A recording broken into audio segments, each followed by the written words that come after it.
Bree can't go in the ring and celebrate that victory? Like, why? Yes. Why? That's the wrestling pettiness. Now, the difference would have been if I was the writer and he said, Vince, would it be okay if she came in the ring with, we'll just get married in 2 days?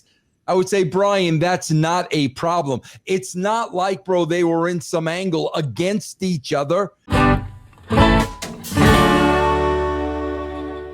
Let's talk about Bryan Danielson.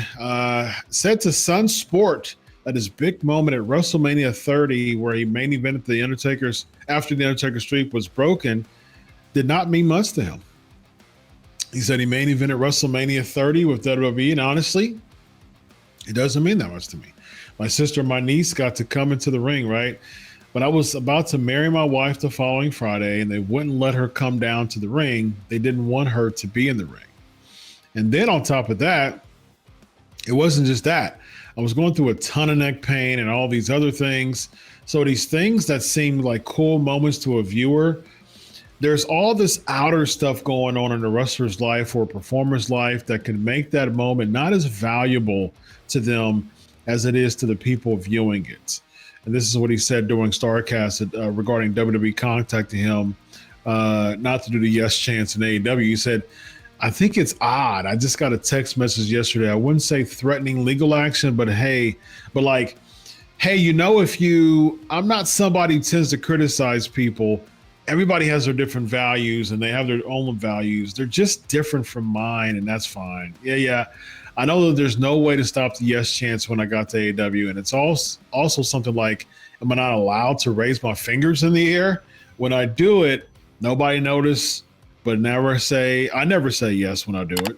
I always just do this, raise my fingers in the air. And the people, so I'm not allowed to do that? I don't know. And so a couple things there when it comes to this here regarding Bryan Danielson. Vince, I'm going to punt this over to you as a writer.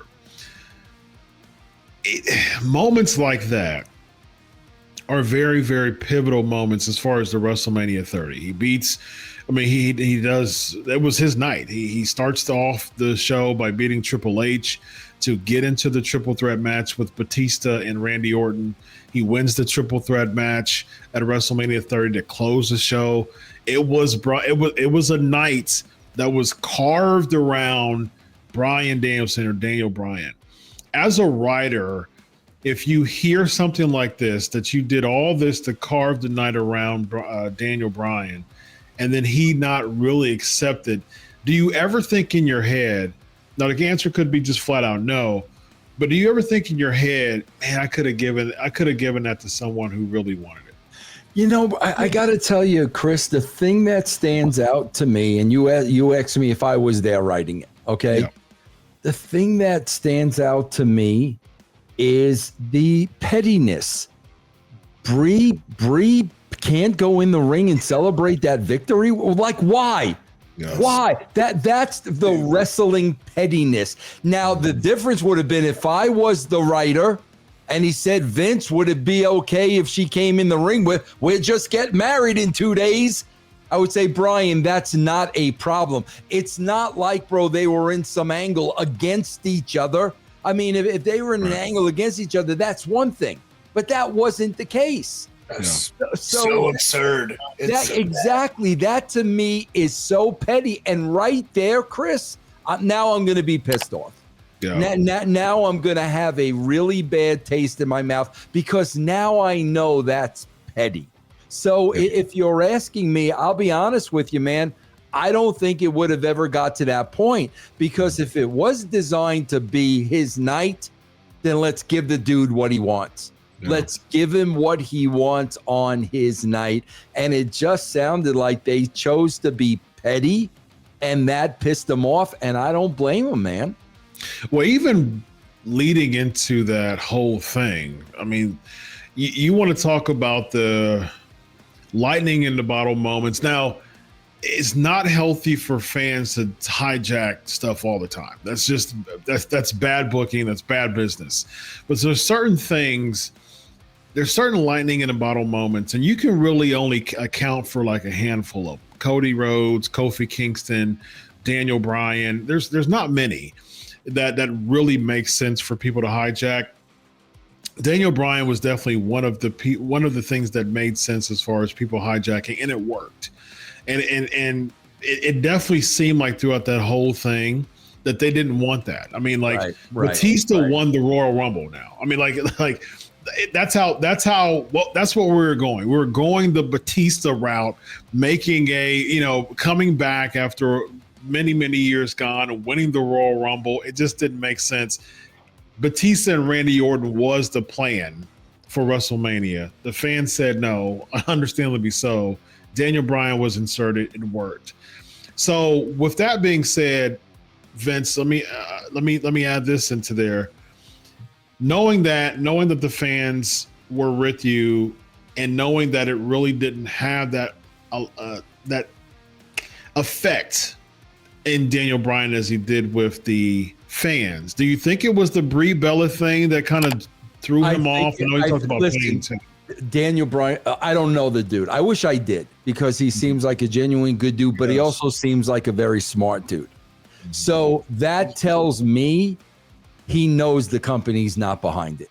You know what I mean, bro? So I know that he knows now the company ain't behind it. The fans aren't giving him a choice. Oh, so you're going to get back at me by giving me the victory, but not letting my wife in the like, it's so freaking bad. Yeah. Chris, look at what happened on Monday night. We'll give you Karrion Kross. You want Karrion Kross? Here he is. We're just not going to give him an entrance. Exactly. Like, we're not going to give him an entrance or anything. That's it, bro. You know what's amazing about that? When we talk about Daniel Bryan, who was in charge? Vince and Triple H. Vince McMahon was still there. Bro, they're doing the same exact thing today without Vince McMahon anywhere in sight. It's the same practice. Yeah. EC3, what's your take on this Daniel Bryan? Like, if let me ask you this, and I think Vince made a really good point, because to me, when I'm reading this, I'm like, man, to me, people who sound ungrateful, that gets under my skin. Like people who lack gratitude, I'm not a fan. But as many times I've seen Daniel Bryan, he seems like a really just kind of cool, laid back, just kind of solid guy. But he wasn't really feeling it as much as the people were. Why do you think that was the case in your opinion? And if you were in those shoes, what type of feeling would you had if you were the fan's choice to have that night dedicated to? I think Vince made a great point with the Office, and if Vince was writing it, that wouldn't have been an issue. And I think the Brie seems like it's kind of the hill to die on. When you read it back without maybe context, I guess you can see maybe it sounds slightly ungrateful, or you just can't understand it because, dude, you just won the world title, WrestleMania 30. The fans are behind you. You beat two of the biggest names in wrestling. You had to beat one of the biggest names in wrestling to get there. And it's like, he's earned the fans' respect. He's earned the locker room's respect. He's earned everything he's ever gotten. And no matter what he did, even in the sense that they are going to give him, the title, he didn't earn it from the people that were in control. It was a begrudgingly kind of consolation prize. So I can see why Daniel would feel inauthentic about it or not fully on board. Like, sometimes it's business and there aren't a ton of emotions attached. And I think if it was the wave ridden the entire time, where they, the decision wasn't hard or wasn't pulling teeth, or there wasn't like countless unnecessary things working against them to try to derail it, which only, was that the Streisand effect, where it amplifies, the reaction they're trying to get away from, with it being the yes thing. You mentioned the fans hijacking the show, and it's only good in certain circumstances. When it works, it's not because it's like an internet sort of thing that's like catching on, but it's the genuine feel of all of the fans, and that includes the casuals and the families and the kids and the people that aren't in tune with it 24/7. So they all genuinely want something, and it's a great moment for the fans, and it's really kind of sad that it wasn't a great moment for him as it should have been, and it probably would have been if he wasn't being worked against the entire time. And like the pettiness carrying over with the Yes in AEW, like Vince said it because who was in charge then? Vince. All right, who's in charge now? And they're still doing like petty little weird wrestling things. And dude, every people in charge of wrestling companies do this. And it's like not worth the issue. It's not worth the fight. Like, why even text him that? Yeah. Like, what is the end game? And as people trying to usurp power over things they don't have because they think they have the power, where they're probably mad because Daniel Bryan's like, I don't want to go back there. I'm good. And so if somebody doesn't want to work for that power source, then they got to feel like to double down and try to control it from the outside somehow, because everyone's nuts and psychopaths run everything. So truly unfortunate. And I could see, you know, Daniel Bryan in pain with the neck and, you know, a body torn up from this business. You aren't always happy, you know. And you mentioned Hogan before. It's like he has to be on 24/7 when he's walking around in miserable back pain for 20 years. And like when you're just in pain, like I can tell the difference when I feel good and when I'm in pain, just walking around, because I'm like, hey, how's it going? Or don't talk to me. Like, who are you? You know, and you don't really realize it until you do. No. But him being in pain, him having the people, they're not rewarding him. They're spitefully doing what is necessary for business, regardless of what they don't want to do at all. And hey, what are other ways to undercut him? I mean, there was, conspiracies that the Undertaker loss was to kill the crowd, so Danny Bryan didn't get a good response. When I heard about that. I don't know if that's true, but if it is, that is insane. It's like criminally insane. Yes. So, unfortunately, he gave the fans a moment, and that's, one of the most important parts. I wish it worked. I wish he had something better for him, because he deserved it. Deserves it still. Yeah, I agreed. Yeah. As you both were talking, I'm thinking about the WWE doesn't want Vince Russo to be in the Hall of Fame, but Vince Russo has contributed extremely significantly in the WWE and pro wrestling in general to be a Hall of Famer. It's like them giving Vince the call. Hey, Vince, how's it going, man? I wish that you will. Hey, man, we want to induct you into the Hall of Fame next year.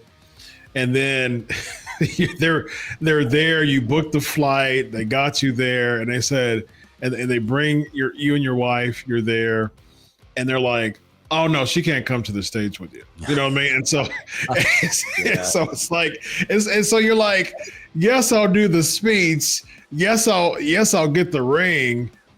But that sucked. I mean, like you're telling me that I can't bring my wife to celebrate with me after I do my speech. You know what I mean? That's going to be more impactful in my mind than actually getting the ring and getting the speech. The fact that you said that my wife can't be out there with me is going to have much more precedence over winning this award. So I would just love to know the reasoning behind that. Like what did they tell him was the reason behind that? Because it's so stupid, man. He really, he won the night, and one of the biggest shows of all time was built around him. Like he won everything. Yeah, he basically beat Evolution to win the world championship, man. And I think you get to a moment too where something is so far out of your control and it will never change no matter what you do.